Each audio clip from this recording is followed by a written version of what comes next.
This is your Fox 10 News Now update. Hi there, I'm Lenise Lagan with your Fox 10 News Now update. As the hurricane season treks on, emergency management in Baldwin County saying this season has been a costly one, and not just for the many residents, but also for the county and local municipalities. Nearly 2 months after landfall, cleanup is far from over and the bill keeps adding up. In some areas of Baldwin County, as soon as cleanup crews knock a pile of debris out, another appears. Hurricane Sally, unique in a lot of ways, tremendous loss of trees and other vegetation.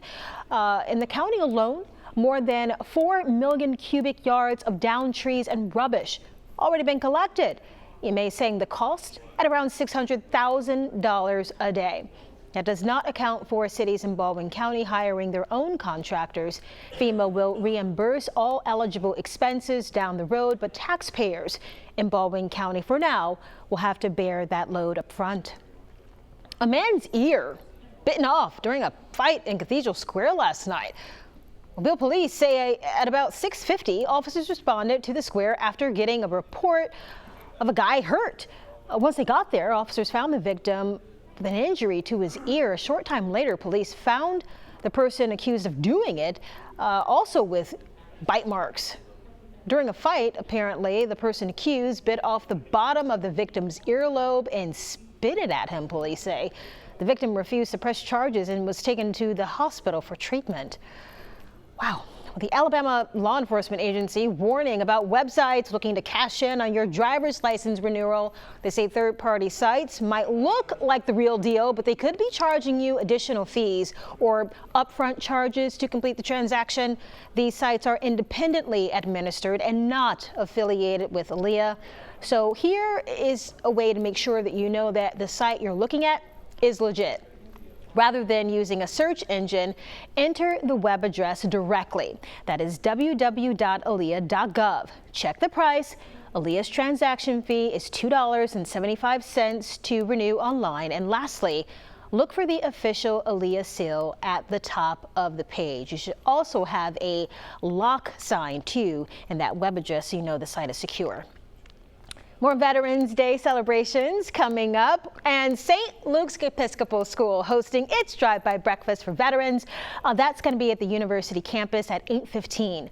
Veterans and guests should enter through the north gate by the Chevron gas station and then drive through the parking lot to be greeted by students who pick up their breakfast. We're told the band and middle school students are going to be out there to cheer on veterans to celebrate Veterans Day.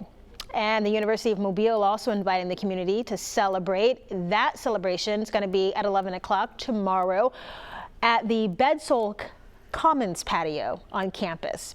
So the ceremony will honor veterans who served and currently are serving. The university's brass and percussion ensemble will be performing. The University of Mobile graduate and retired Rear Admiral Chaplain Endo Lee is going to be the guest speaker for that event. Well, we are just 9 days from a special night on the Eastern Shore. That's right, the annual lighting for the trees in Fairhope is going to be happening, the first one since the pandemic started. The tradition kicking off the holiday season, and it will move forward with some changes.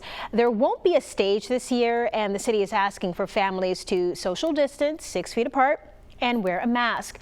Pictures with Mrs. Claus also has to be done at a distance. And even with COVID precautions, small business owners in downtown Fairhope say they are ready for this event to be a boom for business. There's going to be live music and the snow like you see here again for this year. Lights come on at 6 o'clock next Thursday, November 19th. They will stay up through the Arts and Crafts Festival in March. Here's what we're tracking the latest on Ada here. Still a tropical storm. In fact, it looks a little more impressive on the satellite imagery this evening as we're seeing the system here. The center is really on the northern edge of all this intense cold.